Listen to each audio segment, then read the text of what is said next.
2026 সালের ফেব্রুয়ারি মাসটা যেন নতুন সব চমক নিয়ে আসছে কে-পপ ভক্তদের জন্য। সম্প্রতি দক্ষিণ কোরিয়ার জনপ্রিয় কে-পপ গার্ল গ্রুপগুলো 2026 সালের ফেব্রুয়ারি রিলিজ স্কেজুয়াল এমনভাবে সাজাচ্ছে যে এই মাসটা হবে ফ্যানদের জন্য খুবই আলোড়ন সৃষ্টিকারী, বিশেষ করে ব্ল্যাকপিঙ্ক ও আইভি এর জন্য। এই দুই টপ লেভেলের গার্ল গ্রুপই ফেব্রুয়ারি মাসের শেষ দিকে নিজেরা ফিরে আসছে নতুন মিউজিক নিয়ে। বিস্তারিত প্রতিবেদনে। ফেব্রুয়ারিতে শুরু হচ্ছে কে-পপ গার্ল গ্রুপের লড়াই। এই মাসের শেষ দিকে থাকছে ব্ল্যাকপিঙ্ক ও আইভি এর নতুন চমক। ফেব্রুয়ারিতে অনেক শীর্ষস্থানীয় কে-পপ গার্ল গ্রুপেরই ধারাবাহিক প্রত্যাবর্তন দেখা গেছে, যেখানে দক্ষিণ কোরিয়ার জনপ্রিয় কে-পপ গার্ল গ্রুপ ব্ল্যাকপিঙ্কের পুনর্মিলন ছিল সবচেয়ে প্রত্যাশিত। এই বছরের ফেব্রুয়ারি মাসটি সেই সময় যখন অনেক কে-পপ গার্ল গ্রুপই ফিরে আসছে সঙ্গীত জগতে। এর মধ্যে আইভিই, ব্ল্যাকপিঙ্ক ও হার্স টু হার্স কে-পপের 3 প্রজন্মের 3টি প্রতিনিধিত্বকারী গার্ল গ্রুপ, যারা তাদের অ্যালবাম প্রকাশের সময়সূচি ও প্রচারমূলক কার্যক্রম ঘোষণা করার সাথে সাথেই দেশীয় ও আন্তর্জাতিকভাবে ব্যাপক মনোযোগ আকর্ষণ করেছে।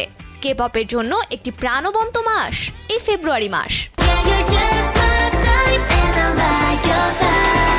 আইভিই গার্ল গ্রুপটি তাদের প্রি রিলিজ ট্র্যাক ব্যাং ব্যাং প্রকাশ করবে 9 ফেব্রুয়ারি, আর আনুষ্ঠানিকভাবে তাদের রিভাইভ প্লাস অ্যালবামটি প্রকাশ করবে আগামী 23 ফেব্রুয়ারি। 2025 সালের অগাস্টে তাদের mini album Ivy is secret প্রকাশিত হওয়ার প্রায় 6 মাস পর এটি আইভি এর প্রত্যাবর্তনকে চিহ্নিত করেছে। ধারণা করা হচ্ছে রিভাইভ প্লাস অ্যালবামে 12টি ট্র্যাক থাকবে। অ্যালবামে প্রতিটি সদস্যর একক গান অন্তর্ভুক্ত হওয়ার সম্ভাবনা বেশি, যেটি গত বছরের কনসার্টে পরিবেশিত হয়েছিল কিন্তু এখনো আনুষ্ঠানিকভাবে প্রকাশিত হয়নি। বর্তমানে আইভিই তাদের বিশ্বভ্রমণ শো হোয়াইট আই অ্যাম পরিচালনা করছে। সিউলে তাদের পারফরম্যান্সের পর গ্রুপটি 2026 সালের এপ্রিল থেকে মালয়েশিয়া, জাপান, ফিলিপাইন, সিঙ্গাপুর ও ম্যাকাওয়াতে তাদের সফর চালিয়ে যাওয়ার পরিকল্পনা করছে।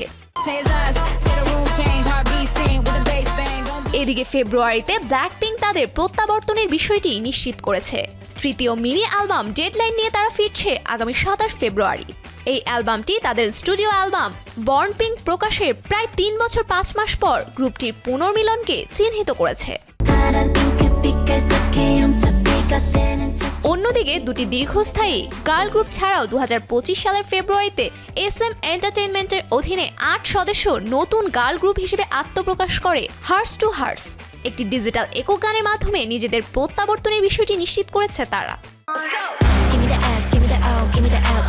2026 সালের ফেব্রুয়ারি মাসটা কেবল আইভিই, ব্ল্যাকপিঙ্ক বা হার্স টু হার্সের জন্য নয়, পুরো গার্ল গ্রুপ সেনে বিগ রিলিজ ও প্রচারণার মাস। ব্ল্যাকপিঙ্ক তাদের নতুন মিনি অ্যালবাম নিয়ে আগ্রাসী ফিরে আসছে। আইভিই তাদের দ্বিতীয় স্টুডিও অ্যালবাম রিভাইভ প্লাসে শক্ত ফোকাস ধরে চলেছে, আর হার্স টু হার্স নতুন এক গার্ল গ্রুপ হিসেবে আত্মপ্রকাশ করে। সব মিলিয়ে যেন এ মাসে কে-পপদের ফ্যানদের জন্য থাকছে আকর্ষণীয় সব চমক।